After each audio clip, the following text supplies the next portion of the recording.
because I got no rush up to get in it. But yeah, No I worries. mean, if you get into that where you're looking through the eye and you can follow it, it's really fussy.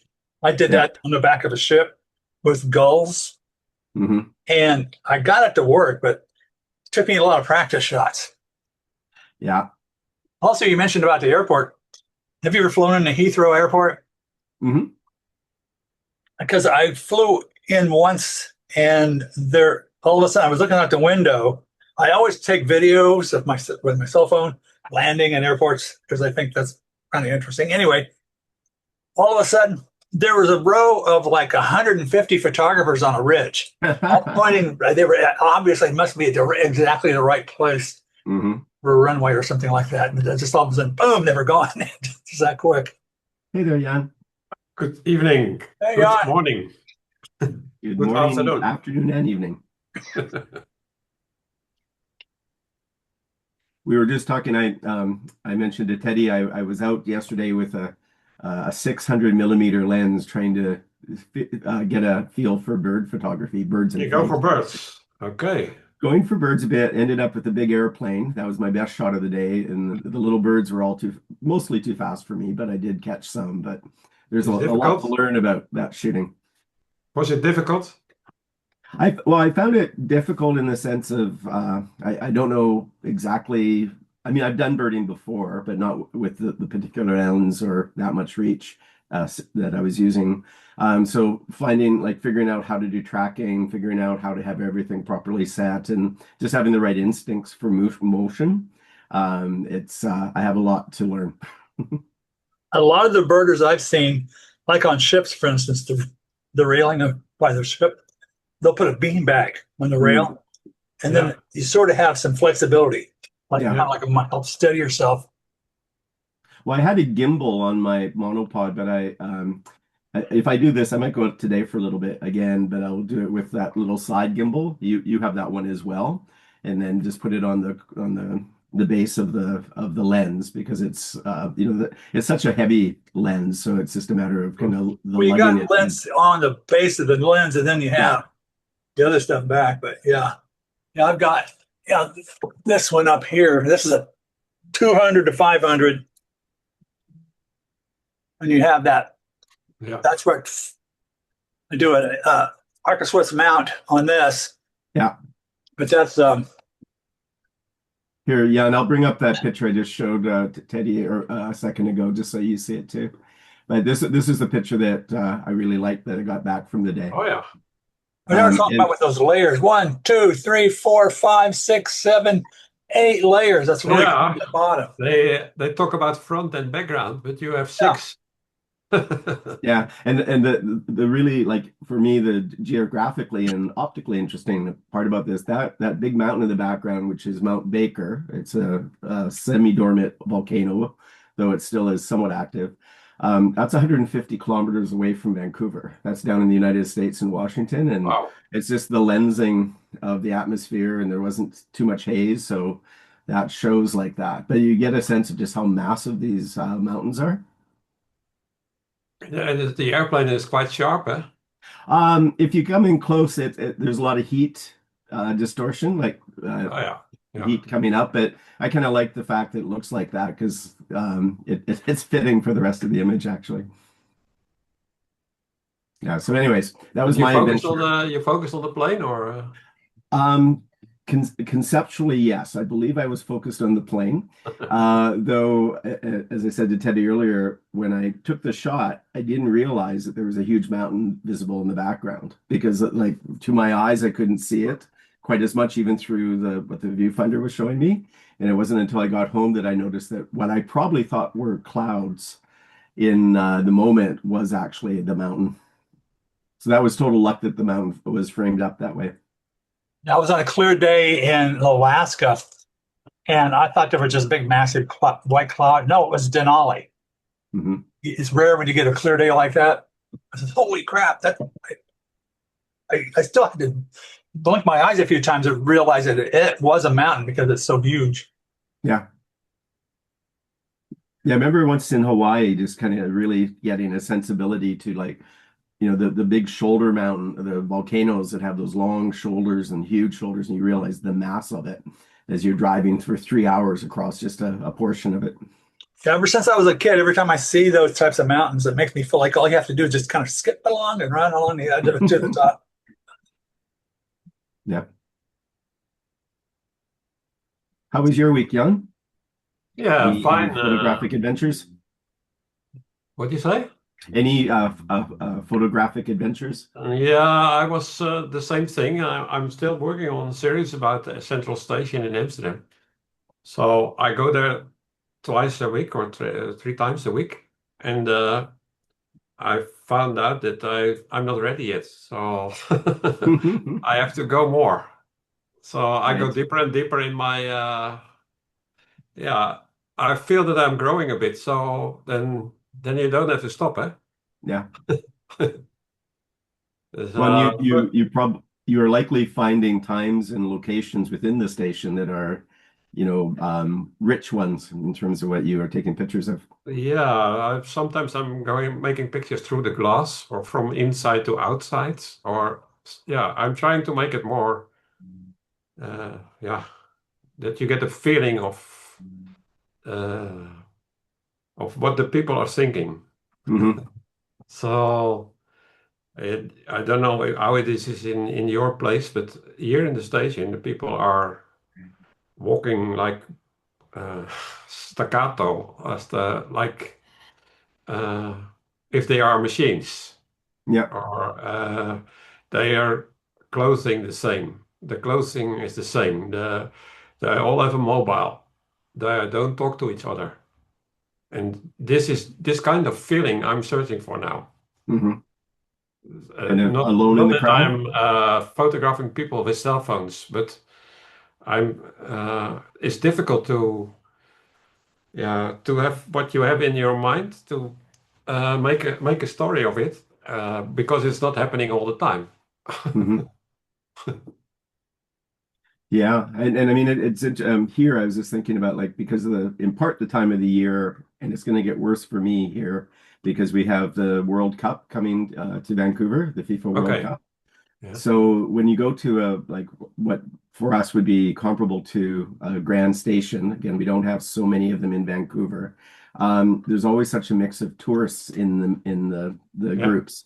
So Yeah. you do see the folks that are just kind of doing their commute and kind of staring a while. And then you have these colorful and kind of groups and clusters of tourists that are Yeah. Yeah. really breaking the rhythm in interesting Yeah. ways. It's a mixture of everything. There Yeah. is now on National Geographic in Holland now a series of the NS. NS is the company of the trains, Hmm. and they yeah there's a kind of commitment with National Geographic and a photographer to sell their company to the people more or less. So. Hmm.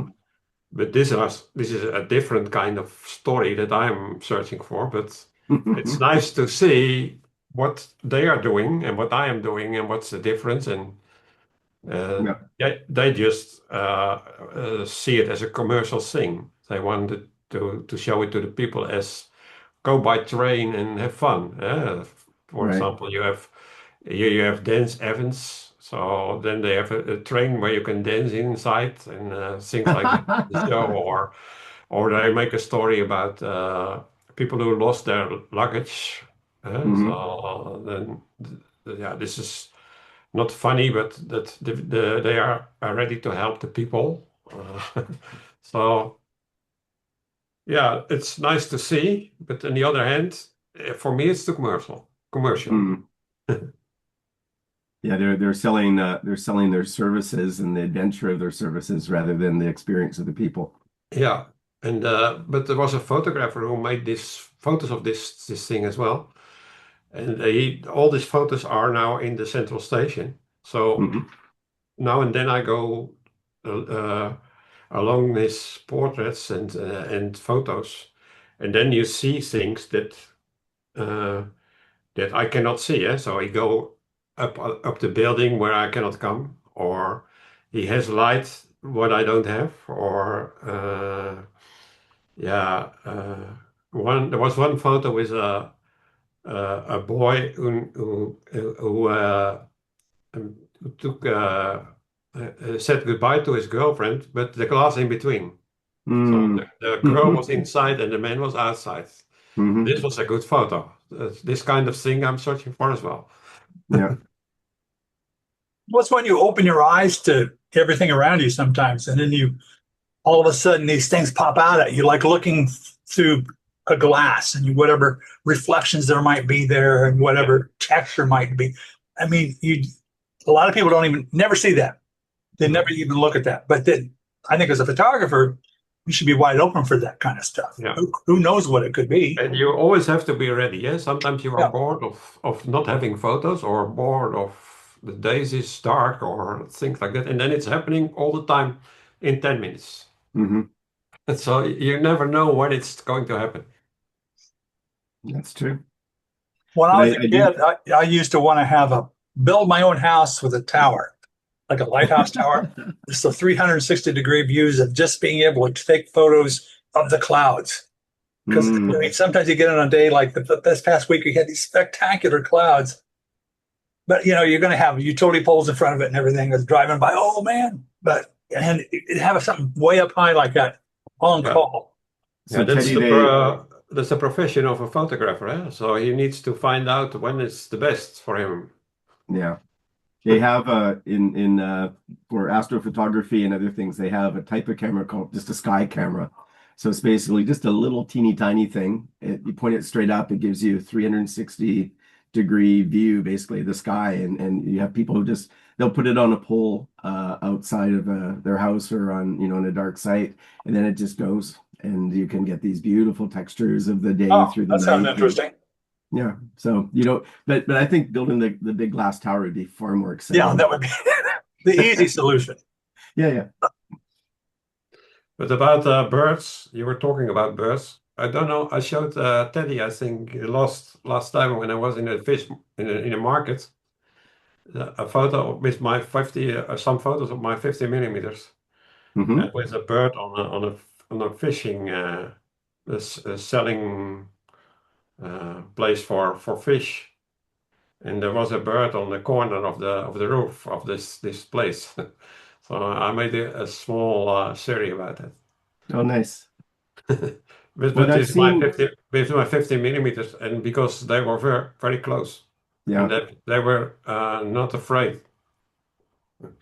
What I remember you showing both some of your ICM shots. There was once, especially of a dog with a little bit of motion. That's Oh just yeah, just so fluidic and it's just beautiful. yeah, I've seen some bird shots like that as well, and I'm yeah. not sure if you've done birds with ICM, No, because like pigeons and things like that, they can just suddenly do that flutter and that flurry, and if you're set up for that, you can I think get some really interesting textures. yeah. I can show them if you want. Let me Sure. see.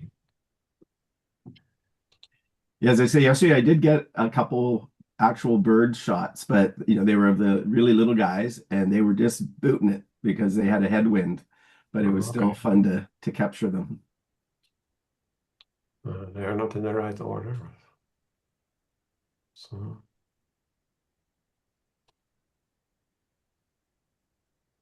Oh, a heron.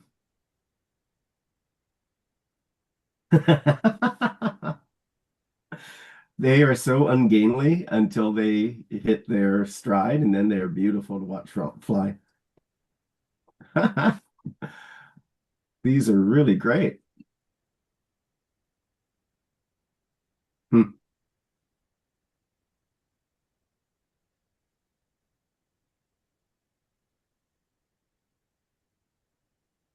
so I like those. I do see herons in the city here in Vancouver quite often, but I'm about to go camping at the I guess beginning of June in a mhm, place that is like a cove, and there's lots of blue herons there, so I'm looking forward to that. I can yeah. sneak up on them in a kayak. And I made this one as well. This one. This is I like that. Yeah.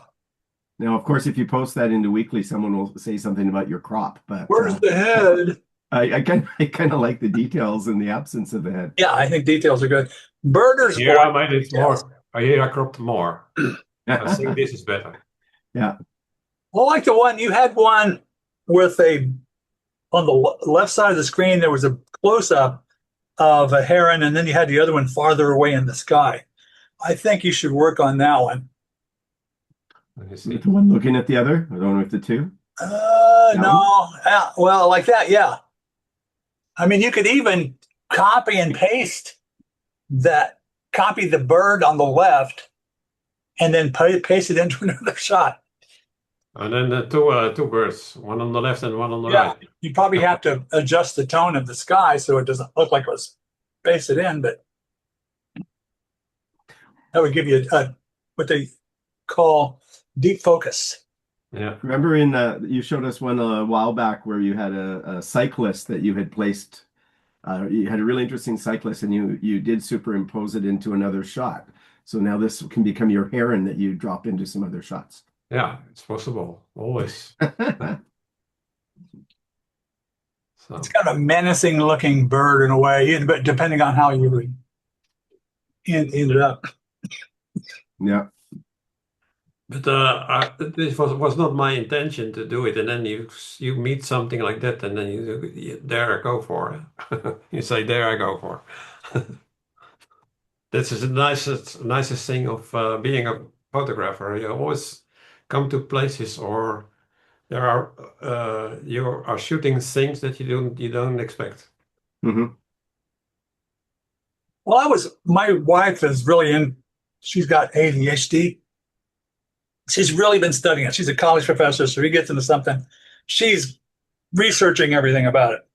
But a lot of what they're talking about is ADHD and dopamine, and how that makes it, particularly an ADHD person, thrive. Why they can do something repetitive for such a long time because they have dopamine going. I think Yeah. dopamine helps me, I think, with photography, because then I'm off to the races. I just all of a sudden, maybe I was sleepy beforehand, but not anymore. Hmm. I start to become really enthusiastic about shooting and stuff like that. Mhm. You ever experience anything like that? Yeah, I mean, two versions of it. One is that, if I'm out in a place and I suddenly get pulled into something, if I get pulled into the energy, like I don't know, it could happen at a performance, could happen in terms of like really a busy, interesting street with lots of people. Like right now here in Vancouver, because like it's really coming on summer. So the liveliness on the street is just evident in the air in terms of how people they're out to have fun. They're all dressed up. They're doing all kinds of things. And then there's all the street kind of energy that's there. And in the best of circumstances, I pick that up and I just start to kind of flow into it. There are times though when I can get a sense that I just don't have that energy, and then it's just not clicking with me at all. And so when it's there, it's great. It's focusing, and just naturally, there's just a lot of things that just come into view, and I take pictures of. Other times, I'm just kind of wandering around. So, well, I took a picture of that. I'll try another picture of that, and it feels a little bit less inspired or less connected to the moment. Yeah, it depends on your day as well. So Yeah. just one day you feel better than other days. I was with a friend. I went to the Keukenhof. I am not a bird, or not a flower photographer, so I'm looking for the people. But uh, all the people are going to stand there and making selfies, and then Yeah. yeah, I get a little bit bored of that and didn't make any picture. So that's the other side of. But at least Uh, you went out, took your camera, and went outside. yeah. Yeah. And yesterday, 2 days ago, there's a place in Vancouver called Gastown, and there's what's an old steam clock that isn't it's electric, but when it whistles, it has a little steam thing that goes off. And so it's a tourist attraction. So on 15 minutes and then on the hour, it does its little thing. So if I'm walking around, there's like 100 people, all with their phones or their cameras out, waiting to photograph this thing just because it blows off a little bit of steam. So I always just take pictures of the people taking pictures. And, so it's just one of those things where if you walk through your city a lot, you kind of you get to know where people are and when they are doing different kinds of things. And there's something about when I see a bunch of people taking pictures, I'm more likely to take pictures of them. I was Yeah. at a concert last week, and it was this crazy. Right up in the front of the stage, they have a little walkway where photographers can sometimes go, like, and usually professional photographers. And I wasn't sure what was going on. I was right behind that, but I think they were just allowing people to go there. And so the whole front was filled with these really young photographers. And they were going crazy up back and forth taking pictures. And so I just started taking pictures of them. And it was quite fun in the moment to kind Yeah. of pull back and do that. I don't know how it's with you, but when I'm with somebody else walking, I cannot make photographs as well. So I don't It's know harder. if I'm with some group of photographers. I'm always going my own on my own Yeah. way.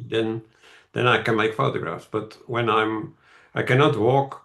Other people can walk and see something and make a photograph and walk again and then make a photograph. But this is not for me. It's not possible. I don't know. Yeah. Mm. With my photography club, we'll go out and photo walks, but we're all photographers. So, and a lot of people are asking me questions about stuff. And what do you think of that? And I'll point out, oh, what about over there?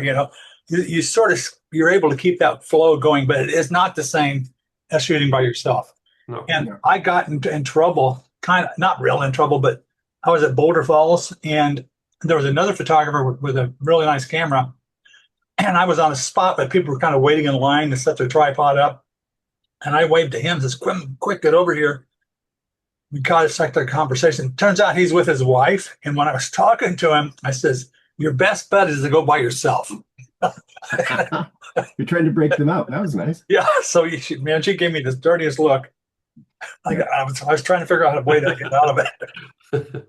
Well, I mean, in recent years, my partner, she increasingly, like, she takes phones with her camera, or with pictures with her camera, her phone. I'll get that word in there eventually.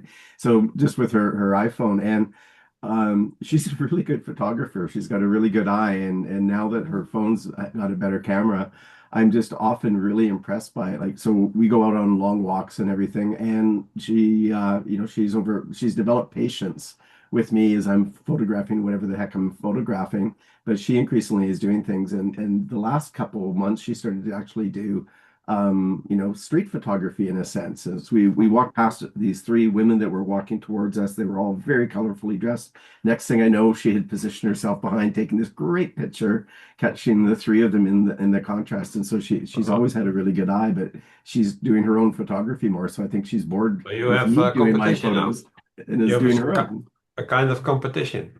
Well, it's wonderful, but of course, she'll roll her eyes if I comment on it and everything. She's just doing it because she likes to do it, and she sends it out to folks and such. But again, what we have managed to do is find a rhythm where we go on walks, and we both are doing able to be together, but do some photography, but over time, I'm just noticing she's a really good photographer. Well, it's different with us because when I go to walk with my wife, then I leave my camera at home. Because that's no, then we are not talking or we're not. Then she is going to shop and I no, that's not working. Now, my starter wife, she would go out with me sometimes to take photos, but her favorite thing was, how much longer are you going to be? Yeah. Which my current wife never does that. She's a previous photographer own, so she does understand that. And she's good at just plopping herself way down on a log and reading. She never complains. Maybe because I've said that about my previous wife before, and he says, I'm not going to do that. Yeah. Well, I mean, it is, but it is an interesting thing. We've talked before about how, I mean, or last week when, I forgot the gentleman's name. He was talking about how his photography is a diary of his life. And when you're always the photographer and you're taking pictures, trying to figure out if that's separating you from the activity, preventing you from being in conversations, all the rest of it. I've kind of tried to find strategies so I can have my camera and feel that I'll always have an opportunity to take pictures, but then there are times when I want to do that alone and intentionally. But I've managed to find ways to do it while I'm in a social situation too, which is good because I think I wouldn't be taking nearly as many pictures or as motivated to take pictures otherwise. Yeah, it's a way of not being integrated in the social community then. Yeah, exactly. It depends on the group. Like if I take my camera to my kids' homes at Christmas or something like that, or a birthday party, I just want to spend time in conversation with those people. And even though I intend to take more pictures, the next thing I know, I've only taken 3 photos. But if I didn't, am I somewhere when I Otis, I would be, eventually I became kind of the official photographer for public events at dinners and things like that. So the next thing I knew, that's what I was doing all the time. So that worked out okay, but I wasn't really having many conversations with them. But I have conversations with them all week anyway. So Yeah.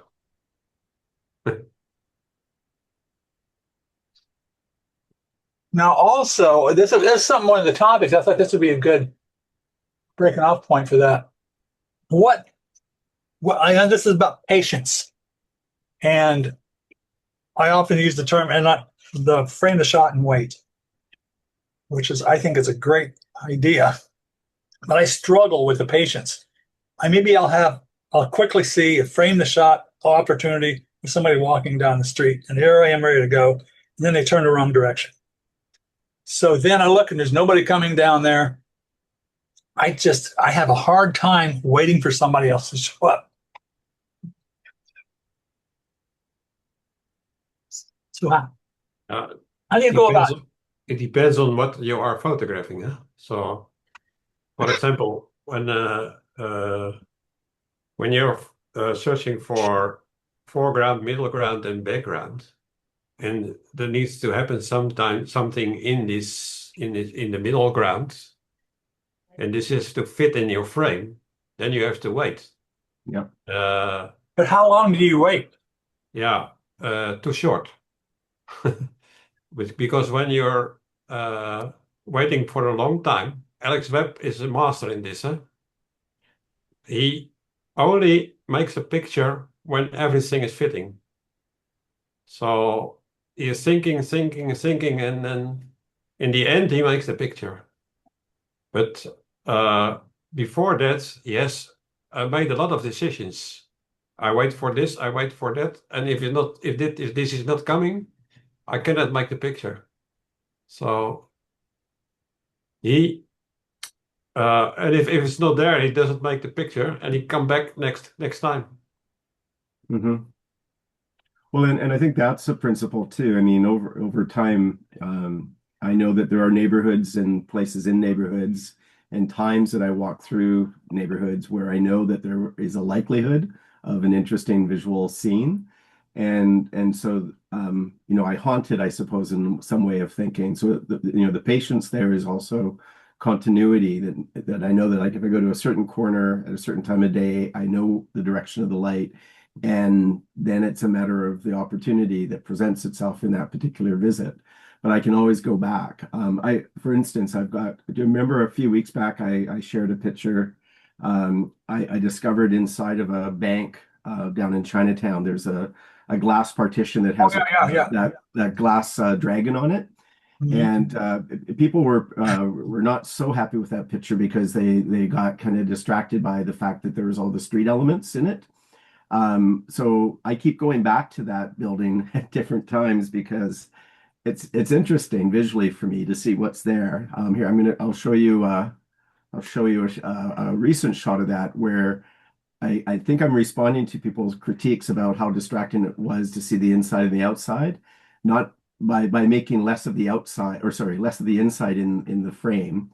But again, I wouldn't really think about that so much had I not kind of gone at it a few different times. So here's that one now. There you go. So do you remember that shot? Yeah. Oh, yeah, So yeah. this has all the same critiques. People would say, well, there's a dragon there, but there are all the cars in the street. But for me, the point of this shot is to have the street and the window and the reflection all kind of layered together.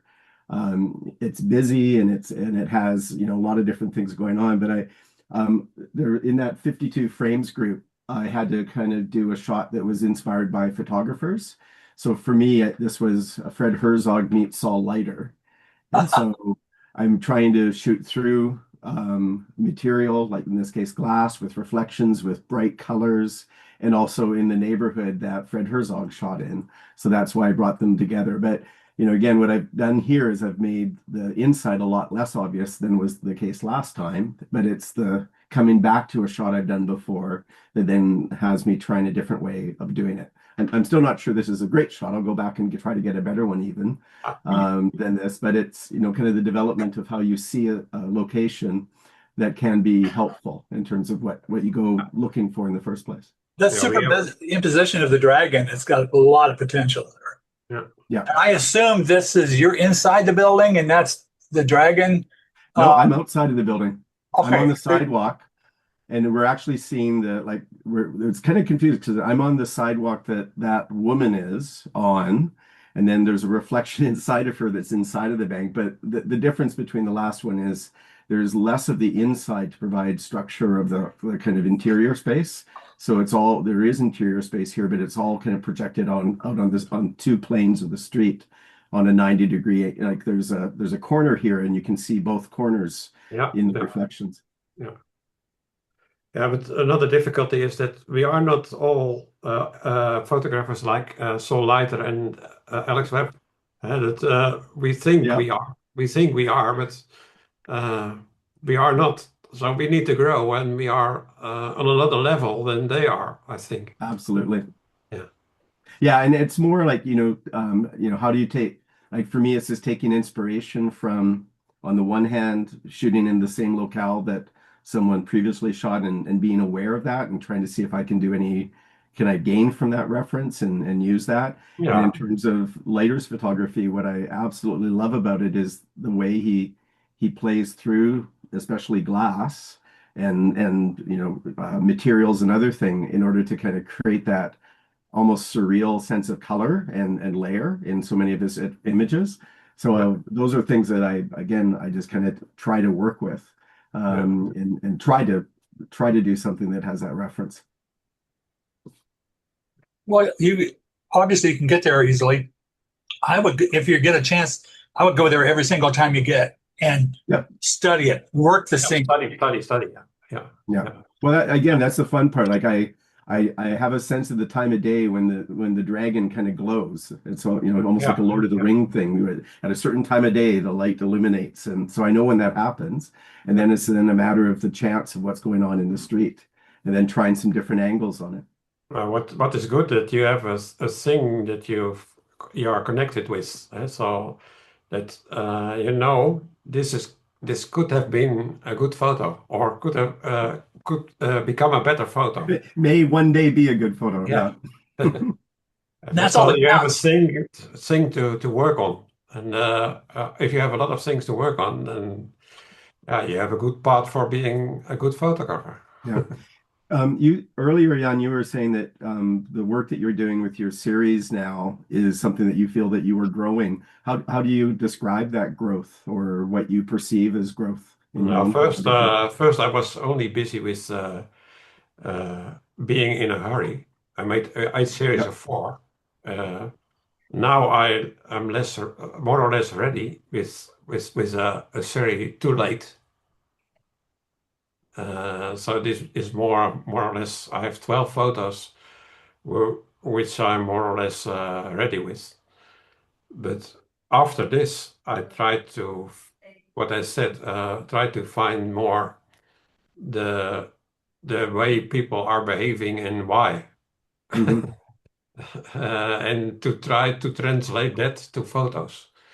And that is the more difficult part, but because what I said, not everybody is in the same mood every day, and the moment is differs quite a lot. Sometimes they are happy. Sometimes you are in there is a train with people dancing. And that is not what I'm searching for. I'm searching for the other mood. So you need to know where you can find it and what places and how you need to do it. I'm going deeper, and therefore I say I'm growing. Right. Well, that's wonderful. Yeah. And it's good to recognize that in terms of what's kind of motivating you to work on those aspects. Yeah. Do you ever look at Martin Parr's photography? Yeah. I know. Because I was thinking about, like, when you mentioned about how, trying to make images that kind of reflect how people are feeling. He just died a couple months ago, didn't he? Yeah, Yeah. yeah. But I was always really struck by like he would go into a crowd and he'd bring something back that had humor, that had context, that had presence of the people in a place. But there was always kind of a sense of the people living in the place. Yeah, he made connection with the people as well. So Yeah, sometimes he asks them to pose for the camera as well. I've seen some movies.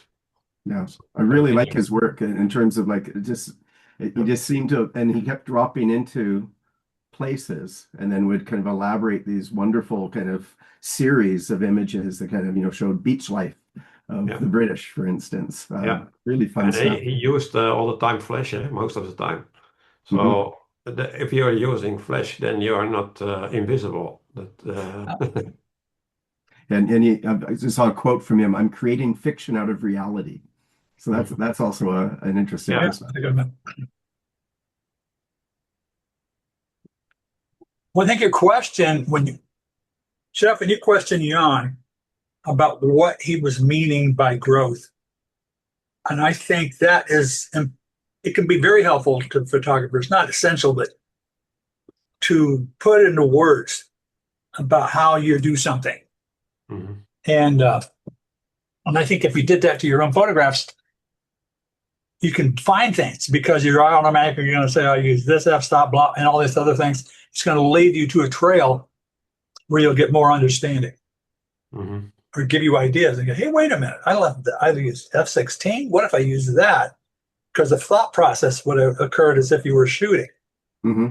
And you would never have arrived at that had it not been that you were typing this stuff in, trying to make an intelligent, at least grammatically correct depiction of what you did.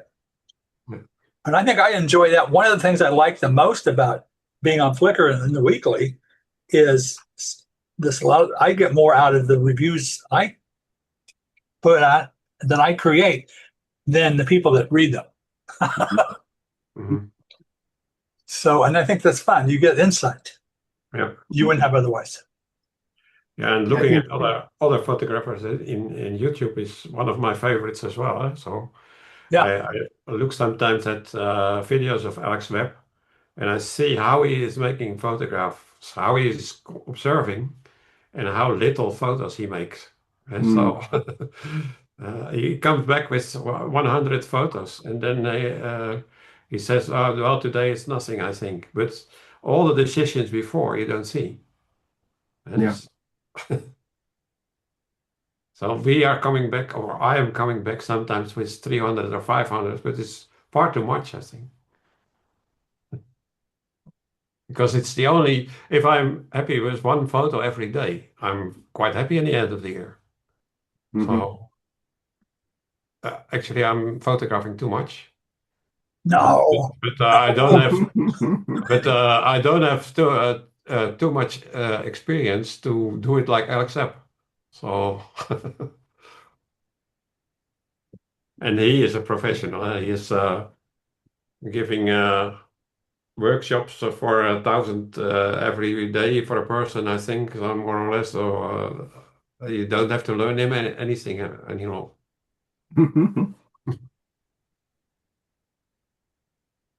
You need to watch it with some of those people. Most of them are all great, but every now and then, there's a macro photographer who has workshops, charges quite a bit of money, takes them on tours, but he insists on shooting all JPEG. You don't have to shoot RAW. You shoot all JPEG. So he's teaching people to do this. Yeah. He insists on macro photography instead of using focus stacking like that. Shoot at f32 maximum depth of field, and then sharpen the daylights out of it to get rid of the diffraction. He's teaching people to do this. Throw a high curve on that too, and then you're set. Yeah, I've seen a photographer, I don't know his name, in YouTube as well. He said, well, you go to on the street and then every day you make photos. You take 5 photos out and the rest you throw away because you don't need any longer. I'm the other way around. I'm take care for everything. Everything here is on the disk. Hmm. I mean, Ones I get I rid of find, are, the only ones I ever get rid of are the obviously out of Yeah. focus and mhm. accidental shots of my leg or something. but the rest I keep. Yeah. Yeah. But I do a pretty good call, like my initial pass through, I'll do a bit of a call for the kind you mentioned, Teddy. But I mean, I still like, I'm really happy when I can come back from a day of being out, and I'll try to put together, some sequences. So sequences of 5 shots usually, or some such thing. And there's a difference when I space that together across multiple days, or if I do, like sometimes I just want to do it. This was the afternoon because I am trying to capture a moment of a day. So I can go back and revisit the garden multiple times, but sometimes it's kind of nice to go out with the mission to come back with, 3 or 4 shots that are going to be passable. yeah. And nowadays we have the possibility to shoot a lot. And so Yeah. that's when you compare that with the time with of film, Oh yeah.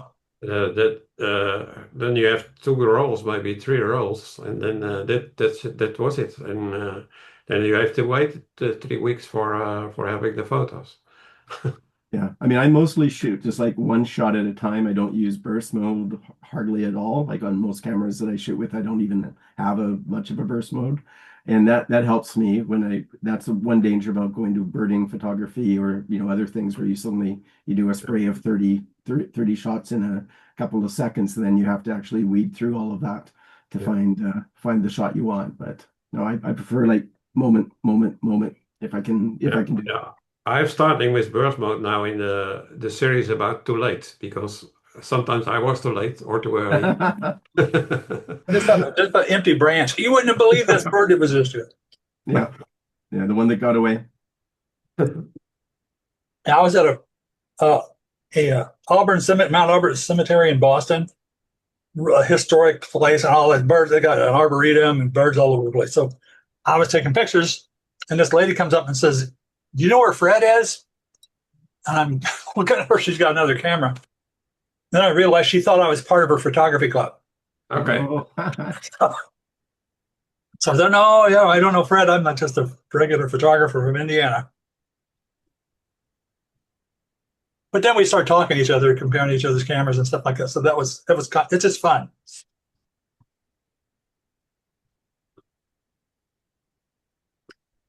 Okay, my next topic is how closely do terms used by painters make sense to photographers? Like terms like a lot of the compositional stuff is identical between painting and photography. But there are specific ones, they talk about chroma, uh, this when they're talking about mixing colors on palettes and so forth. But can you think of any obvious painting terms that could be used on photography successfully? Yeah, I could say that there are painters that I like, but if I use their style, or I don't know. I've seen photographers who make a replicate or something of Van Gogh, or they make a replicate of portraits from earlier days. In the street, I cannot say that I'm doing the same thing. And maybe like Bresson that I'm searching for the moment. But I mean, I'd say that there's been, um, there's a lot of the aesthetic bias or approach to landscape, to portraiture, to maybe appreciation of the color dynamic within a frame that would have been shared by painters and then into the time of photography. But in between there, early photography was black and white, unless you introduced color, manually by painting it onto an image.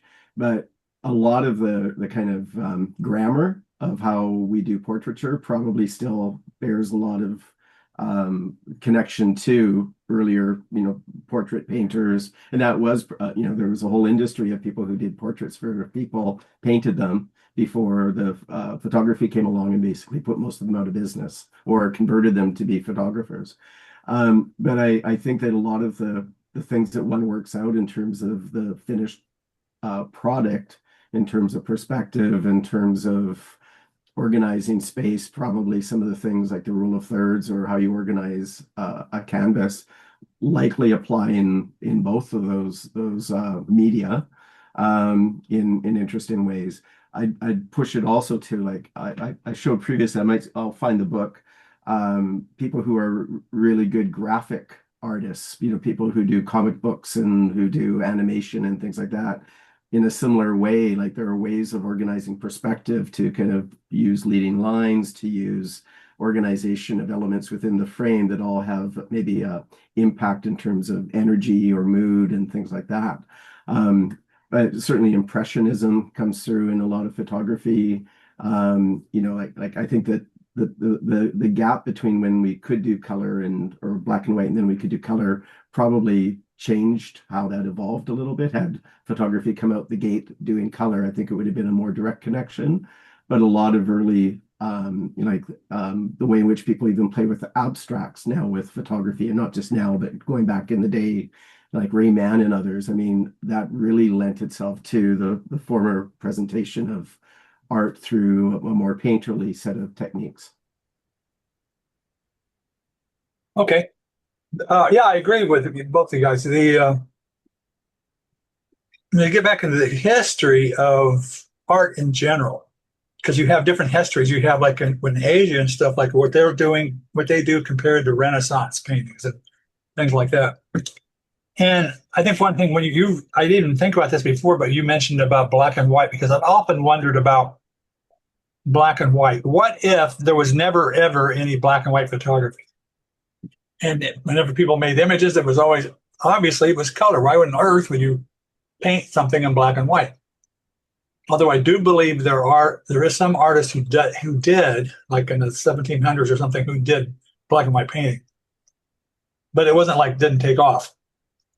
So that was like a technological advance or advance into photography where you could create images, but they did not have the ability to make these images color. And there was a period of time there that was just totally accidental, and all of a sudden people understood black and white photography with its own systems, and how beautiful some of these black and white photographs look. That could never have happened had it not been for that gap in technology, it's totally accidental. But you had Asia, European artists discovered perspective a lot earlier than Asian people did. And I think I read a paper on this, was about Asian photographers and painters will have portraits where you have people far into the, like, not so close to the point of view.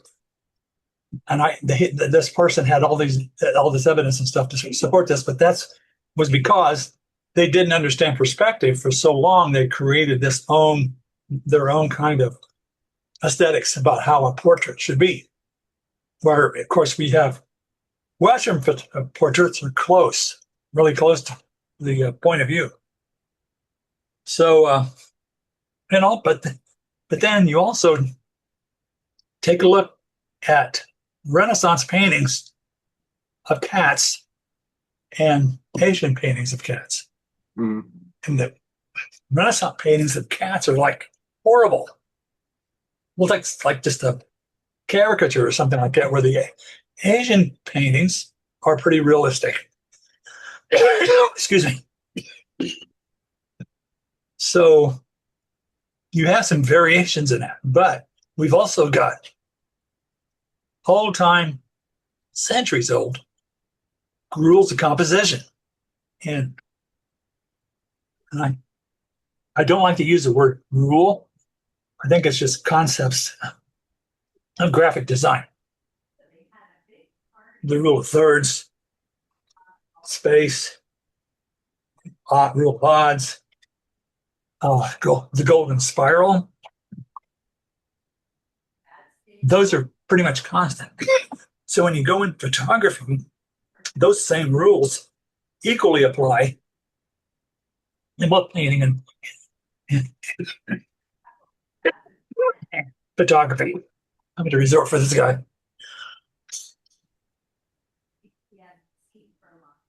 Well, what would be your thoughts there?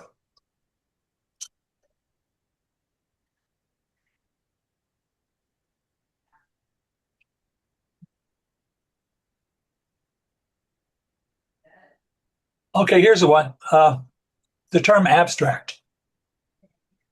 You have abstract painting, you have abstract photography. And there's kind of a heated debate in one of the groups where abstract means anything. Is any ambiguity at all. If you don't understand what time the photo was taken, you don't understand the name of the people who were depicted in the photograph, if you don't understand the exact location where it occurred, therefore it's abstract. It's just if you have enough points of ambiguity, therefore it's abstract, which I totally disagree with them. The painting people would never agree with that. They have a concept of either something distorted or drawn into something else or drawn out of. And then you have where things are what they call non-subjective, where you don't have anything. Everything's gone. Like you don't know if a person is there, if it's a horse, if it's a building, or all these lines and figures are completely not related to anything in reality. The painters seem to automatically know this, possibly because these people get a more formal education in art, where many photographers don't know what it is. And they think anything that looks weird is abstract. It's not a bad starting place, but it probably doesn't lead you anywhere.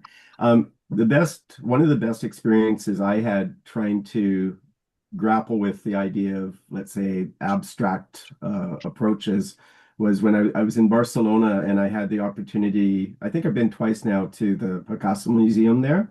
Mm-hmm. And it's a wonderful museum in part because it contains a lot of his really early work as a painter when he was a teenager into a young adult. And you saw very quickly just how competent he was at banging out the kind of pictures that people say they can point to and they say that's what that is. So it was very realistic. It was very skilled in the style of whomever he wanted to be and as his own style developed. And then at some point in time, his exploration into color shifted, his exploration of form shifted, and these abstract experiments in organizing, different kinds of representation of line and form and color started to emerge in his painting.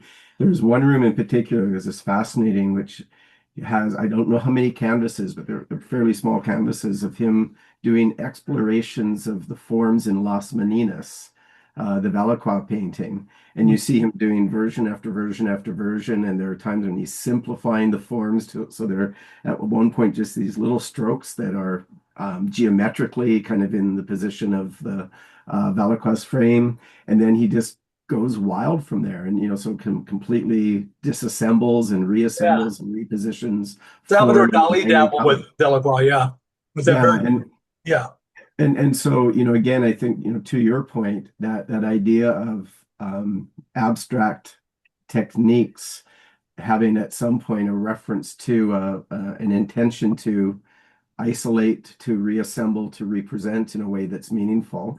It can just be, I have no idea what this is. No one will be able to tell, and I'm going to call it an abstract. But there can be more to that, and certainly as done through someone like Picasso with painting, it opened up a whole other way of seeing, and that people then started to experiment with themselves. And so I mean I'm really curious about like the progression of an artist like that from being able to essentially paint within the lines of the conventional forms of the medium to basically erasing those lines and continuing to go and creating a whole different way of imagining how the world can be presented. So that I think that's where the creativity lies for someone like that. But there's a great deal of skill behind it that people are often dismissive of because they don't, if it's not photorealistic or depicting reality in the way that they can recognize, they maybe see the point of it. But like Picasso could just do a little doodle and next thing you know it's vibrant with form. Yeah, there's a famous story about Picasso drawing a picture of a woman across the cafe. And he said, she took one up to him and says, how much would it cost to buy this? And he said something like $100,000 or something like that. He goes, why was it? You only did this in 5 minutes. Why would it cost that much? And it took me 70 years to do this. Yeah. So, and Picasso, yeah, when I was a kid, I did not like Picasso at all. And as I started to read more about it, I started really starting to gain appreciation for Picasso. Uh, there's a wonderful painting at the Art Institute in Chicago that has the old man and guitar. I don't know if you're familiar with that. It's like an old man with a guitar with his neck hunched over while he's trying to play the guitar. Yeah. But there's this ghostly image of a young man standing up straight next to the guitar, like he's holding the guitar. And even the books I read said that was an older painting feeding through. It was like a defect in the painting. It was not. When I went to the Art Institute, I was like stunned at he had actually carved that line drawing of that young man into the paint. Interesting. Deliberate. It was no accident at all. But you see it as a 2D representation, unless they light it right, you can't tell that cut. Yeah. So that's like, what the heck is that? That's something you really couldn't do in photography at all. Photographers are more realistic as well. I think we know what lens we need and what we are going to do and things like that. Maybe painters are more artists than photographers because they think in a way of their feeling and their minds. We as photographers are more for realism, I think. But yeah, well, artists, and I like to use the term additive, is to use an additive process because it's a blank canvas and you add things to it. Yeah. Where photographers, they reduce things. You either, wherever you point your camera, it's going to be, everything else outside is going to be cut out of it. You reduce things. And then you say, oh, wow, there's that telephone pole. I'm going to move it so it's not out of that person's head and all these other things. So you have this subtractive things going on. What's that means between what painters do and what photographers do? I like to think almost it's a mirror thing. It's something like a mirror-like thing. But I don't know. I'm still thinking about it myself. Yeah.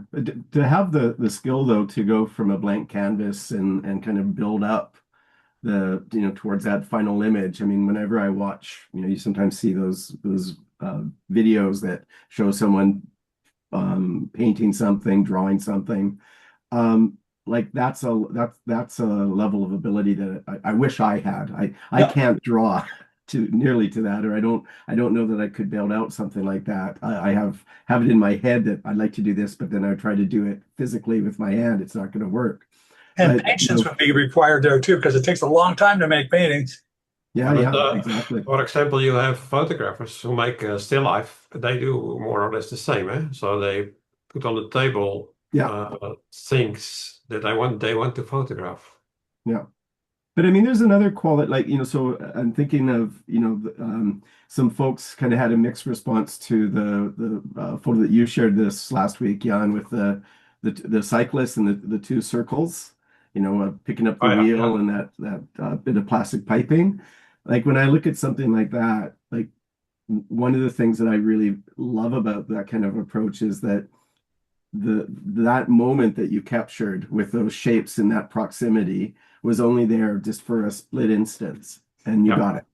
And there's a quality of extracting from time, from a moment, from something passing that photography can do that I think a painter can recreate, taking whatever time to do it. But to come out of the moment with that is quite interesting. And I think people have the ability to see that, imagine it, and recreate it. But there is something really powerful about being able to create that in the moment.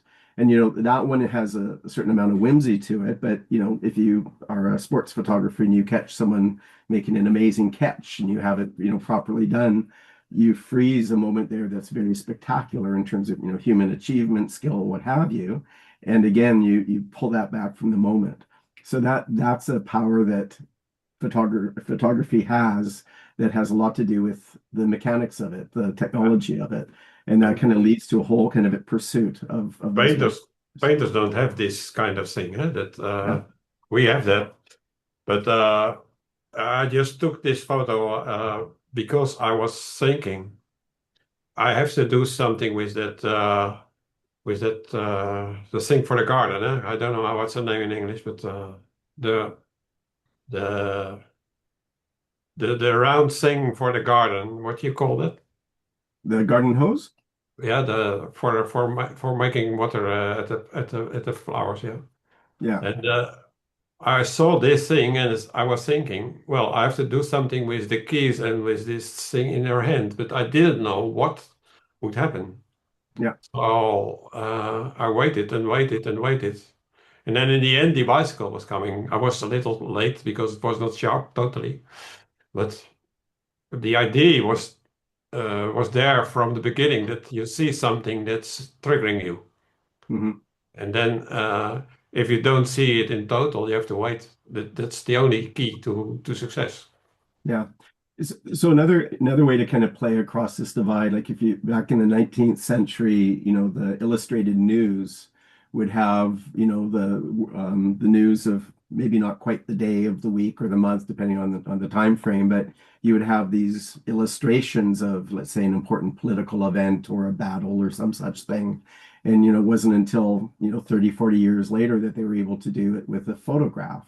And the depiction of the world through a photograph of that sort in terms of a more documentary way is, it's connected back to when people would draw that picture or paint that picture, but it's a completely different form of representation that kind of leads to a whole different development of skills that follows the development of the technology, but then changes what people expect. So it'd be interesting if nowadays people, maybe their use of filters and things like that is a way to look back to a way of presenting the world that way. But we kind of expect hyper real, very clear, instant photographic gratification of the world events as they happen, film or video, of course, or sorry, still photography. And the painter, he needs days or weeks for a painting, and we can make a photo in a second.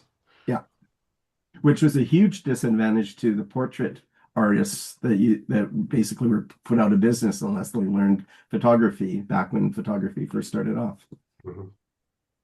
Because there's a whole industry of people who did cheap portraits for And people. the And it would take them, painters, hours. the painters couldn't earn money enough any longer because the photographers are coming up. Yeah. Yeah. Well, the people who specialize in headshots, they're dying off because AI can do that with somebody's cell phone stuff. But anyway, I think it's important for people who not really that important, but helpful for photographers to recognize what went on in the years before photography with painting. Yeah. Well, And and then actually on Friday night when I was out, we were out walking downtown. First Friday of every month, the Vancouver Art Gallery has a open night, so it's free to go in. And the timing was right, and so we went in and looked. And I don't know if you're familiar with a Canadian painter by the name of Emily Carr. Look her up sometime. She's really interesting. And there's a group of painters in Canada called the Group of Seven, and they had a certain kind of stylized form. And at some point, she was also grouped within that community. But she was painting around British Columbia around 1912, turn of the century, last century, and she would go often to like Haida Gwaii, where she could look at early First Nations communities, like in around Skidegate with all these long houses and house poles and totem poles, and then the coastal forest. And her style was very, she started off, she could paint a picture of a tree and it would look like a tree, but over time she would paint a picture and it was a lot more abstract and formalistic, and you would start to see these lines start to take kind of these sinuous curves, and the colors would get deeper and richer, and she would mix that kind of perspective into the scenes in front of her. And it's really beautiful stuff. So, going into a gallery and seeing paintings like that and thinking about it in terms of what we capture in that. I think it's wonderful to kind of broaden one's kind of visual vocabulary and repertoire. And then, that I don't think I could ever do that kind of work so much, but being influenced by suggestive changes in terms of color, form, and composition, which you see in a lot of this artist's work. Yep. Yeah, I'm looking at it right now. Yes, it's spectacular stuff. Yeah, it's really great. And it's wonderful being right in front of those canvases. Yeah, and I think Vancouver has a good technically collection. this is not abstract, but I'd like to use abstract like. Well, abstract impressionist. Yeah, abstract impressionist. Yeah, something like that. Because in my opinion, it should never be anything you recognize it. I think that helps draw attention to what abstract is. But, like I said, Picasso and things like that are often referred to as abstract, but it's cubism. Mm-hmm. And I'm trying to see what style that she is referred to as. What school of art? But I'm not saying it. Yeah, I prompted this, so I'll see if I can find. Yeah, as I say, I wish I had a deeper knowledge and reference to art history and such. But I guess I know what I like when I see it, and I've always liked her work. But if you see in your own work or somebody else's in a photograph, if you can find out what this type of photograph is, and then you learn the style of the art. Yeah. You get a window on what other options there are. Mm-hmm. Like you said, this could be abstract impressionism. According to the robots, this is post-impressionist and Fauvist approach. There you go. But look at that stuff. Google that stuff, paintings, and see, oh, wow, that looks like it would be a good photograph too. Give you some insight on what might be your next project. It's like it's rich with opportunities for learning about your own work. Yeah. Mm-hmm. And I mean, and the closest I can come to doing things like that might be through maybe some intentional camera motion, because you can create a movement on a still tree, for instance, or by selective depth of field. Both of those effect kind of give that painterly, or kind of they shift the reality a little bit through motion or focus well. Maybe a specialty lens, but people grind glass, as you know, as astrophotographer. Maybe you could actually have somebody grind the glass so it arrives at this kind of thing. And what's that? Yeah, lens, really good.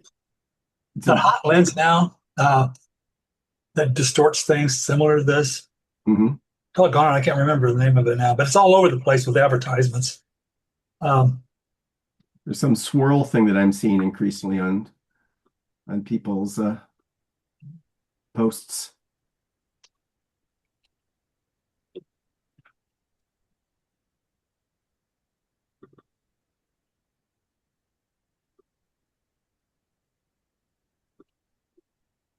That is.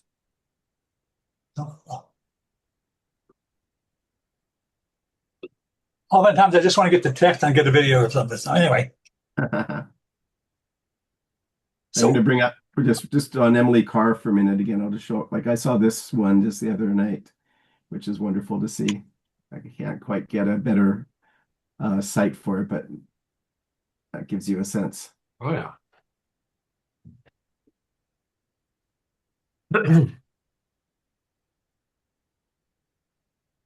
So, anyways, it's worth investigating so many artists and seeing, is it the form, is it the composition, is it the color, any of those things could inspire one to adjust one's own approach.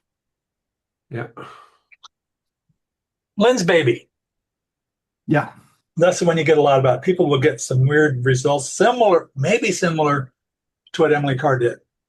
So a cool thing that you might, I have a couple old lens babies around. I don't shoot so often with them, but what you might like about them is the way you can tilt the focal plane. And so, the whole effect is because you're tilting the focal plane relative to the taking sensor. And that can create all these interesting kind of strange focus effects that you can't really do post-production. So you can create scenes that have a miniature look to them. You create these interesting distortions at exactly the place you want them to start and leave other things in sharp focus. And then there are variations of that. You can change the shape of the aperture if you want to throw any of the specular highlights into a certain kind of shape. All of those kinds of things are at your disposal. Yeah, my thing is doing things in the camera, doing all the big stuff. And the stuff after the camera is just to enhance, bring out what was there to begin with, and not have something like, oh, I'm going to use the warp tool and make it look like a bottom of a pop bottle or something like that. That's fine artistically, but that's not what I do. And I don't want to learn to do that stuff. Fair enough. I got time. I don't have enough time to learn new stuff like that, because that would get you down a bunny hole. That'd be all I would do then. Yeah. My wife tried to get me a drone a few years ago, and I told her don't, because then that's all I'm going to do.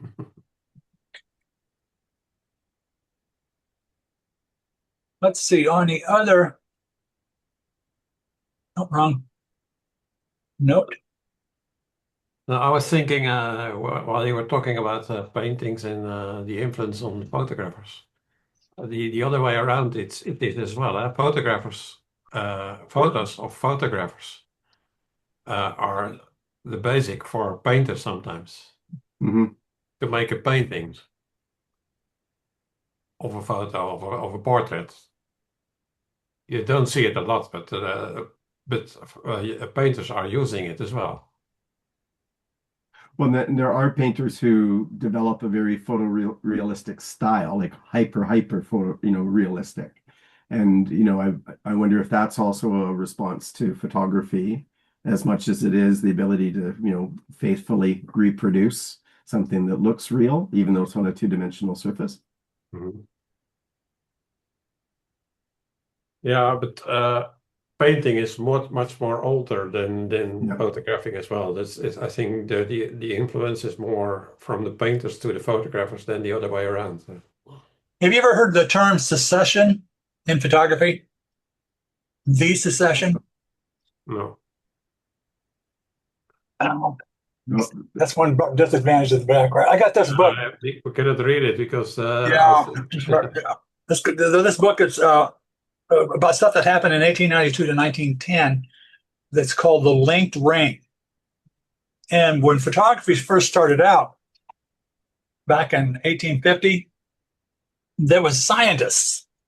They were figuring out these techniques to create photos so you had it look more realistic with tones and things like that. But that's all people were doing. There were people were starting to get interested in pictorialism. They wanted, basically, or they wanted to have photographs be more like paintings, which is kind of a cool idea. But that's what the secession in photography was. They were trying to get away from science and more into art. But those same people all they were doing was trying to replicate paintings, like with statues of somebody laying over their shoulder or something like that. So it was really like ancient paintings. Where then you had other things happen with the New York photography studio, the photography club in New York, I think it was. Alfred Stieglitz and Edward Weston and people were there, so they were embrace this, but they wanted to introduce more scientific stuff to it. Like they were using more of the technique of how you use the camera to make tones and so forth, as well as having these dreamy effects. But then you were talking about that lens baby that is doing the same to your photographs, more or less, or photographing through glass, or the lens baby. It would still be on it. What happens on your sensor? It'd still be an image that would be created. Yeah.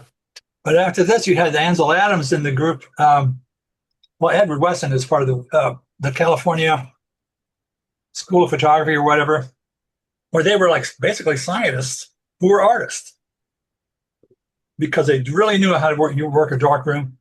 So you had this back and forth through time between what's artistic and what's technical. And influencing each other. Yeah.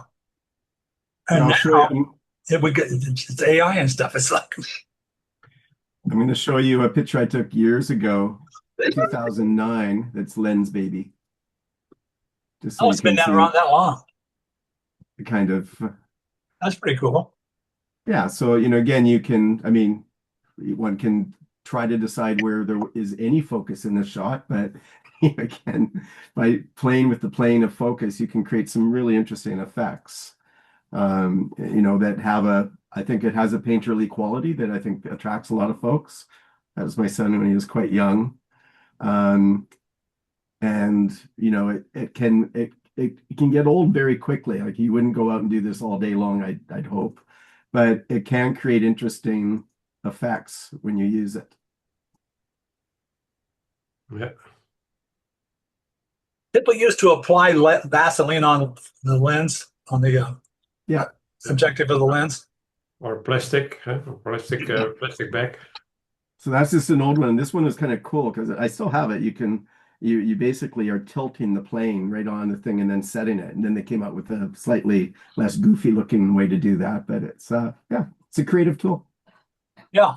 And it's giving an effect of a painterly effect. Eh? So more or less you're searching for less reality. So that Well, we're here. I'll just show one other that, you know, like again, you can just do a lot of different things with it. And, you know, it's kind of fun to figure out why you might use it. But if you go out, like I used to go out, and it's similar to like sometimes if you go out with a regular lens and then you put a macro lens on and then you're looking at detail, you know, so this shot would be fairly ordinary. I mean, it's fairly ordinary now, but the lens baby kind of does something in terms of the area of what's in focus that I couldn't reproduce unless I used I mean, I could do this with a filter and everything, but I'm doing this through an optic because of the positioning of the lens. So you can figure out ways in which it's going to work for you. Is it a manual lens? Yeah. All the best ones are. That's my plug.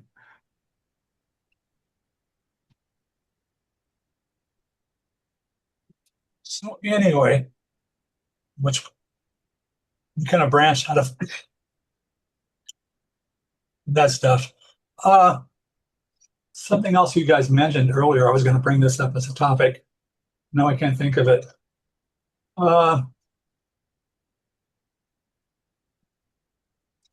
So we might have discussed it. Discussed this before.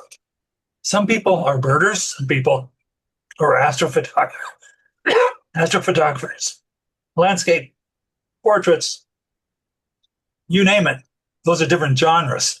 So what would your thoughts be on that? Specializing in like 4 or 5 genres.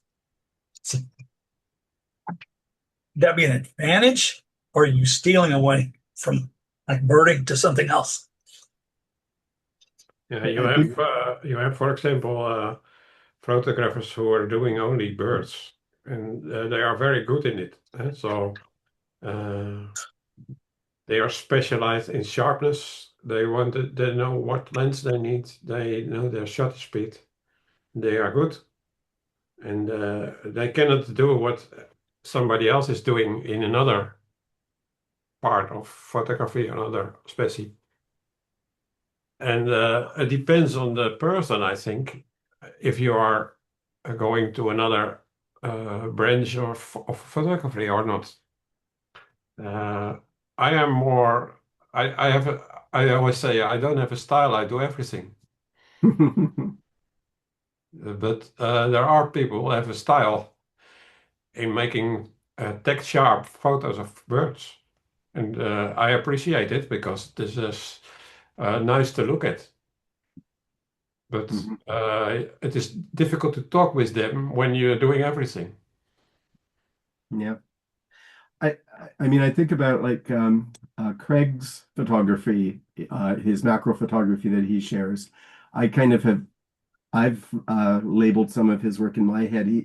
He's a street photographer doing macro shots of bugs, and he has a way of kind of conveying, or portraits and street, but he has a way of conveying and creating this, for me at least, like I see personality, I see social interaction. I see all these other things happening with this, otherwise incredibly sharp macro shot that's kind of carefully done. And so to me, he is a very proficient macro photographer, a fantastic one. But he's also interjected into that a style that I would associate more with portraiture or street photography. So, I really appreciate when people are really good at producing, let's say, within a genre. But I'm even more impressed when they can push beyond that and do something that's maybe a combination of things. I'm more of a general. I'd like to figure out how to get reasonably good at all kinds of stuff. So I'm not going to ever just do one kind of photography. That would be boring. I mean, I would find that boring. I think lots of folks find lots of ways to learn and go deep in it, but I want to be a generalist. I want to be able to pick up a camera and do any number of things.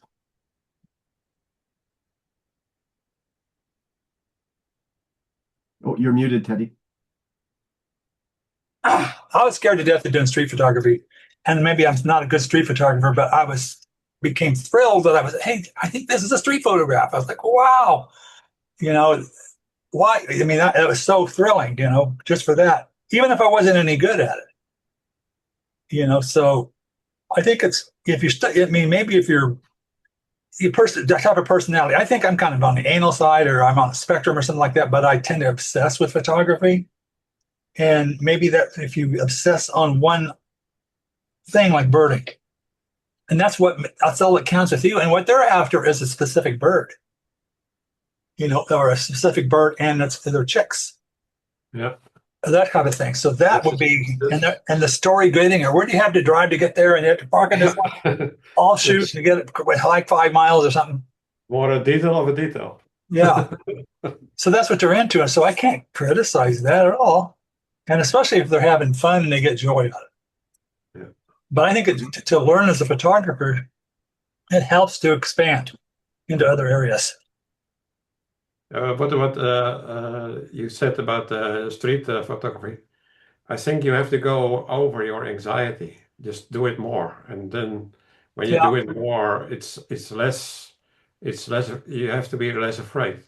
And sometimes it's happening to me as well that somebody get angry. That is normal. That once in a 2 or 3 days or because everybody is thinking different. I think I can take the photograph, but another one is thinking I cannot take the photograph. So yeah, that's not a problem because I can say I can delete it if you don't want it. So I think it's easier if you're old, I think. Yeah. So if somebody else have a problem with a photo of mine, it's no problem because I have 300 or 500 photos every day, and if I take one, it's probably not this one that I made of her. So for me, it's not so unless I think I have a world photo. I've made a world photo, then I have a problem maybe with deleting, but normally I don't have a problem with deleting a photo. Yeah. And I do like the fact, like, I do a lot of street photography in between places I'm going. And there are times when, it's fully candid, completely just take a shot. But then I like the fact that increasingly I'm getting into conversations with people and taking pictures of them. And, that actually leads to a whole other different kind of energy and a different kind of connection. And it's actually quite fun and interesting. So I've in recent year in particular, I end up talking to a lot of folks and then I've got a picture of them either before, during, or after, and that usually turns out to be it feels good, and it's a good conversation typically. Yeah, I find, like I mentioned, I find if I'm taking a photo with somebody and they discover me taking their photo, they grin at me really big because I think it makes me feel like they think I'm their grandpa. As opposed to if I were 30, is what the hell are you doing taking my picture kind of thing. Yeah. Yeah, some people are living in another world as well. They think that making photograph is taking their soul. Mm. If you, for example, if you walk in a train station, everybody is making pictures with mobile phones.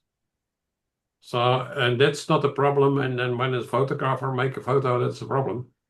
It's a bit weird to me, a bit strange. Yeah, and I mean, again, we've talked before about how, like, I think that we talked about this last week a little bit. I think you have to be really thoughtful about, like, it is possible that taking a photo can be absolutely exploitative of a situation of a person. It does kind of come back to your own intentions and what you're going to do with it. So I think people have suspicions or worries about that they come by honestly through previous experiences. And there are certain photographic approaches, especially for street, that I just will not do, or I find it very problematic to think about that as like, I see how some folks kind of are, going back to your point, Teddy, about teaching people to walk around and do a Bruce Gilden, throwing a flash in their face. It's just not a style that I would ever want to replicate. I'd feel bad about that. Just showing grumpy people who are annoyed being photographed as a photograph seems kind of provocative and pointless to me. But for some people, that's captures an emotion, I suppose. But that's a choice I'm not going to make. Yeah, well, yeah, it's okay to do that kind of stuff at wedding receptions or parties. People, that's part of the fun. But yeah, to do that, just random strangers, holy cow. I don't photograph people who are asking for who don't have money in the street, or are sleeping in the street, or that's not my thing. But I don't make photographs of them. Yeah. I read an article recently about, we were talking about to turn street unicorns. Maybe even you mentioned it, something about that, Jeff, where the people, those street unicorns, are super friendly. And they're willing to talk about it and pose and all that kind of stuff. Because otherwise, that's what they're wanting to do. They want to draw attention to themselves. Mm-hmm. Oh, in Tokyo, I remember I was walking down the street in, I guess, the Ginzu area, and a man was walking towards me, and he was walking like 30 dogs, and it was just a crazy spectacle. And how lucky am I? So I took a picture of him and everything, and then I looked on the internet, and he's walking around every day with that same thing because he wants people to take pictures of him. Like, that's part of his thing. So yeah, you have that in the world, which is wonderful, and that's part of the fun, I think, of just going out for a walk with a camera. You find these things, but yeah. So there is a transaction that can flow both ways in those situations. Well, you mentioned Craig. Craig, he doesn't do it anymore. He's got a YouTube channel for it, where he takes photographs of droplets and in slow motion or fixed, all kinds of ways to get droplets become animated. I think even some with a lot of UV light. Mm-hmm. And so he had a big specialty on that for the longest time. And I used to correspond with him a lot, and then eventually he blocked me. So I don't know what the situation really was, but I kind of just leave him to it. But now he's good. I think it's interesting because I don't know what else he's done besides the droplets. Right. Well, he seems. I mean, I think he's got quite a range in terms of what I've heard him talk about, and I think he puts his work forward for awards and such. I don't know very much, but again, the piece of it that I really find fascinating is I'm often looking at a macro of, let's say, a group of bees, and I'm seeing personality coming through the way it's composed, the way, like he gets me smiling looking at a bee's face, or even the one this week with a jumping spider on that flower. Like, I immediately went to sci-fi looking at that because it was such a dramatic image. And so for me, that's not someone who's trying to shoot as a botanist, or like just trying to show just the detail exclusively. I think the skill and the ability is absolutely there in that respect, but there's a bit of storytelling that's coming through as well. So that's why I mushed together the idea of street photography and macro photography in that case. There's a friend of mine who's a biologist. I think he's about ready to retire too, but he's also a photographer. But he does interesting stuff with photosensitive materials, with sunbeams hitting on these plants on that photosensitive material. And he'll apply photosensitive developer or whatever on. Like cyanotype? What's that? Cyanotype? Cyanotype? Is that cyanotype? It might be it, but he was also blue when they're done. No, I don't think so. Okay. But he would have pick birch bark, like a concave piece of birch bark, and then project images onto that. Oh, that's cool. But that's wow, that's a totally different genre right there. Yeah. You know what? I mean, ultimately, I think it's good for people to be have an awareness of, but not feel terribly constrained by genres. I think people find their own way just in terms of what they're motivated to shoot, and if they can find a way to dial into the things that they are appreciating in what they're shooting to try to get better at it, it doesn't really matter what genre it falls into. I'll see if I can find his website and send it to you. Also, we were talking about patience. What are your thoughts about patience with astrophotography? I have no patience for it. I spent a lot of money and tried, and I would get annoyed because I'd spend 2 hours under a beautiful sky staring at equipment or a screen. So I ditched it. It's pretty much my story too. It's I never headphones helps. I have no experience in it. Yeah. So I was actually looking to buy a new gizmo not so long ago because it basically is a pretty small little camera that's fully automated. I can log into it using a phone or an iPad, and it will do, I can do a polar alignment with it, and it will do integrations. It's basically like having maybe a 60 millimeter telescope. And I expect I'd be happy with that. Trying to do that same kind of work with a 20, what is it, 20 or 127 millimeter refractor on which weighs 40 pounds on a big tripod and everything. Takes a lot of skill, effort, and kind of technical troubleshooting ability that I found myself impatient with. But I also found that I didn't really enjoy the stacking and the integration work that you have to do in post-production. So there's a approach called electronic assisted astronomy, where either in the lens itself, which is now a camera, a CCD or a CMOS sensor, or in a camera that has that integration programming all built into it, you can do, let's say 10, 20, 30-second integrations on an object and then start stacking it in real time and view it and show galaxies that you wouldn't be able to see through a telescope very quickly. So I have a feeling that I'd really enjoy that. But I enjoy just optics, like having the actual light hit my eye better than doing all that, putting the technology in front of it.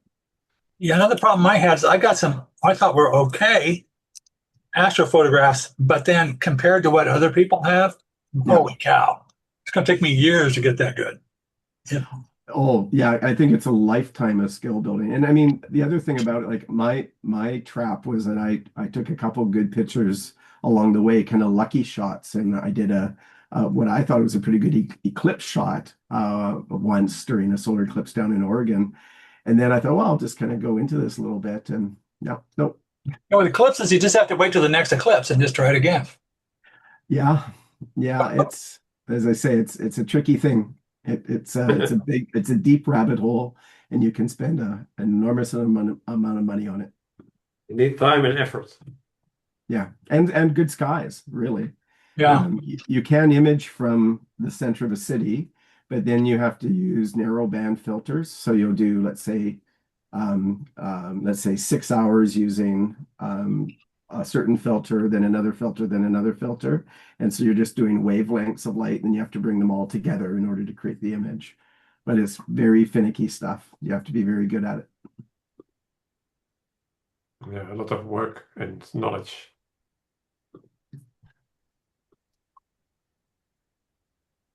Do you guys have any topics you'd like to discuss?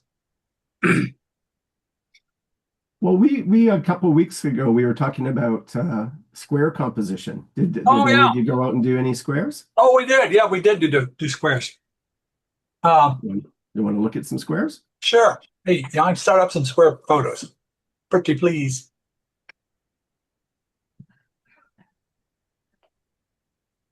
All right. Do you have any, Jan? Did you do some squares? Yeah, I showed them. Let me see. I forgot you weren't there. I think I showed them.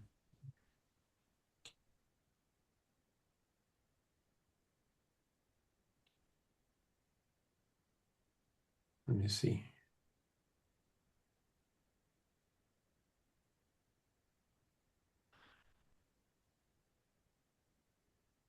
Yeah, I showed them. Nice.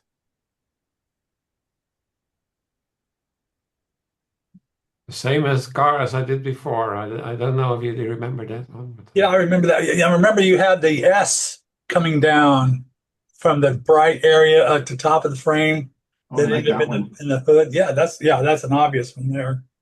That's for sure. and this one is more or less no less. It's less. The surprise digger at the end. I like that. I like taking mannequin shots. That's how I sometimes give advice to some of my friends who don't like or are nervous about taking pictures of people. Go take pictures of mannequins. Mhm. Where did he lose my folder here?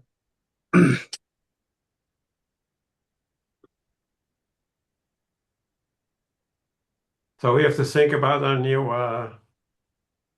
order for next week. Yeah. I was thinking about, and when we were talking about to come up with an abstract or abstract like photo. So I'm game for that. Abstracts. Abstracts. Let's do some abstracts. You don't have to be totally non-representational. So you have something that's abstract like. So it doesn't fit the precise definition of abstract. Abstract or abstract like. Yeah. ICM is pretty easy to get into the abstract territory. I was thinking of making a plastic again in front of my camera. There you go. Mm. So Teddy, do you have some one by ones? Trying to find them. Let me share it. Come on, Zoom.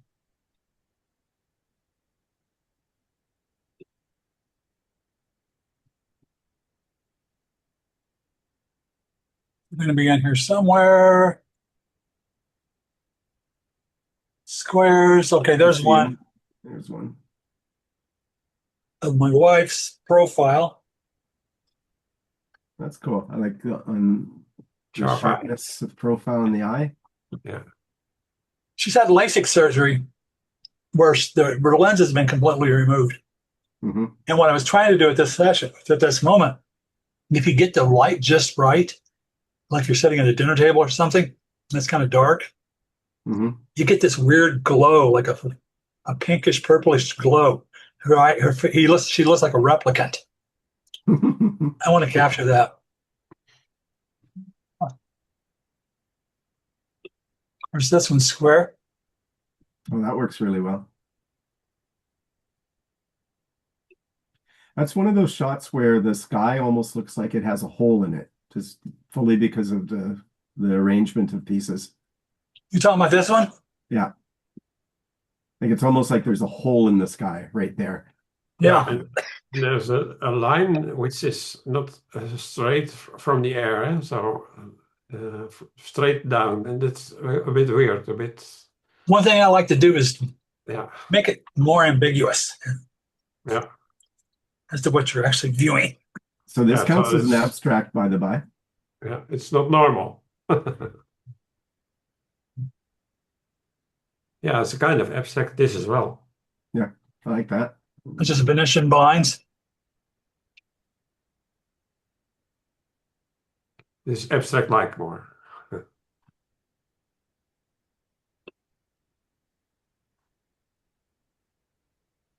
It's a little bit too mundane, I think. Yeah, depends. This is for a square, it's good, but for an abstract, Well, that's good. That's really sharp. yeah.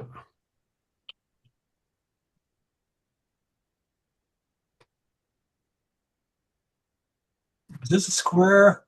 Oh, that I like that. That's my favorite so far. Oh, right. Kurdish. It's got a boo-boo down here. I need to touch that. It's a common artifact with focus stacking.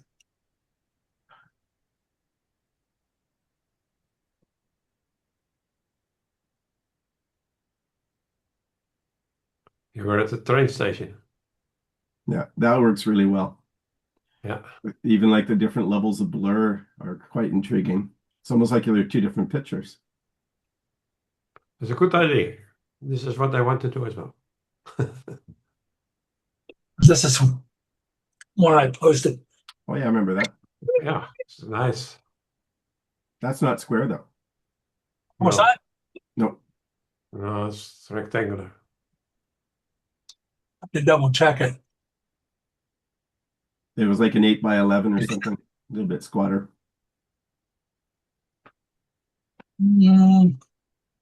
It's in square.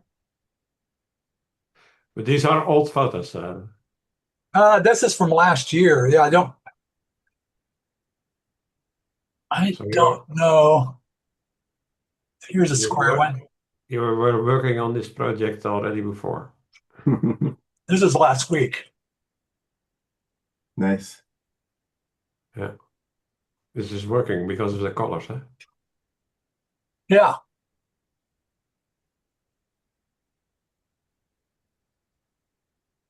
I thought I had a bunch of them from the No Kings March, but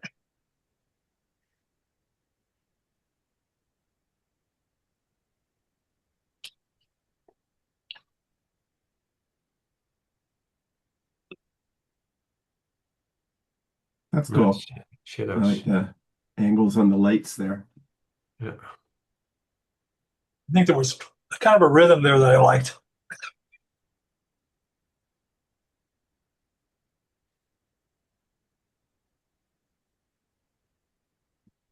That's also interesting. yeah, straight.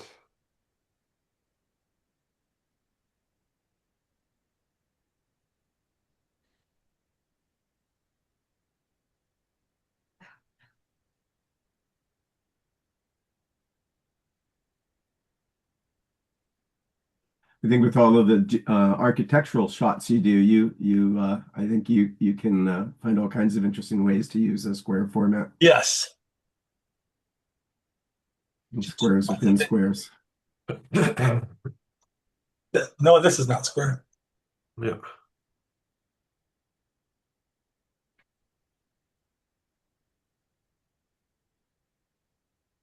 Although I remember the plain windows ones. Yeah, those are cool. this is a good one. Yeah, Yeah.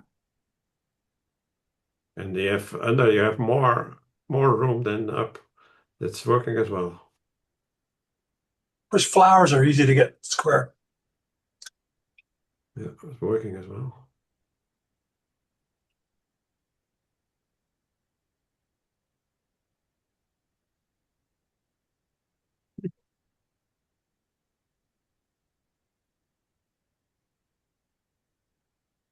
Yeah, for flowers it's working fine.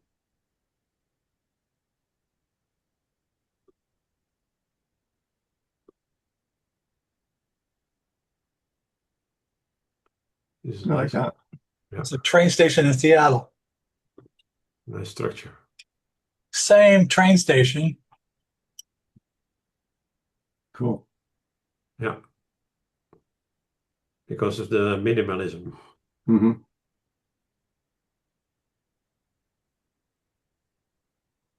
When you can play off the square sides in interesting ways, either by absolutely centering everything or playing off an edge or a couple of edges.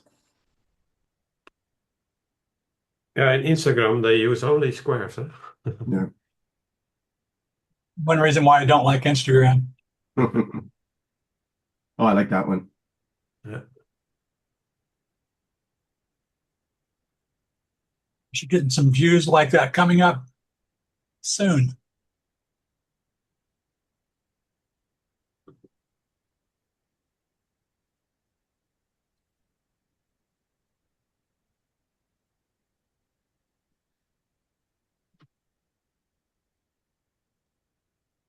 Oh, beautiful. Yeah, mooi, beautifully centered. Huh? Hmm. I don't know if those bugs are dead or not, but I don't think they're, I think one of them is at least alive.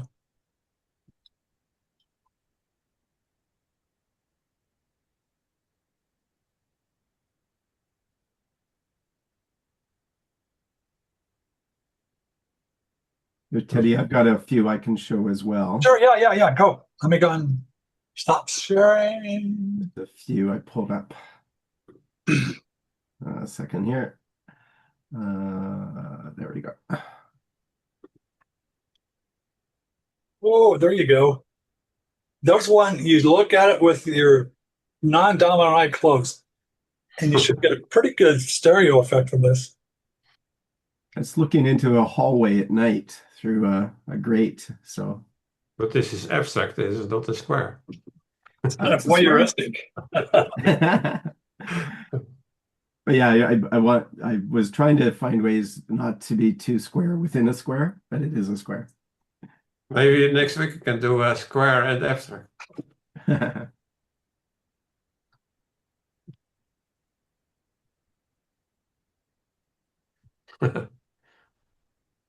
You know what you might try to do is select the yellow balloons, invert the image, and darken the rest of it. Mm. Really make those eyes glare out. Oh, there you go. So in a lot of these, I'm purposely trying to put tension into the square. Yeah. When it's squeezed, it's working as well. Huh? Yeah. I've got a little robot almost like that one in the right-hand corner. Yeah, and I just noticed him right at the end, and I managed to get him into one. Nice. This is nice, really nice. Oh yeah. This is one for the group, weekly group. I might have to post it up to Flickr. Well, the dark birds almost look like shadows. Again, that's Yeah, why I it's say just, sometimes there's enough ambiguity to make that add life, breathe life to the image. yeah. What I like about the best here is the color, the blue color. That door. Yeah, I mean the door was the Yeah. start that got my attention. But the side of this building I've shown before, it's an old cafe that's now closed, but it's always had interesting stuff on the side of it, including people. I think if you selectively focus that plywood on the right corner, Hmm. brighten it up just a touch, wouldn't hurt. Right. I think you need to watch as you don't blow that putty on the left side of that, but Yeah, it was very bright there. This is in the same club that had that zebra I shared a Oh, couple yeah. weeks ago. Oh, yeah. This is nice as well. Maybe better.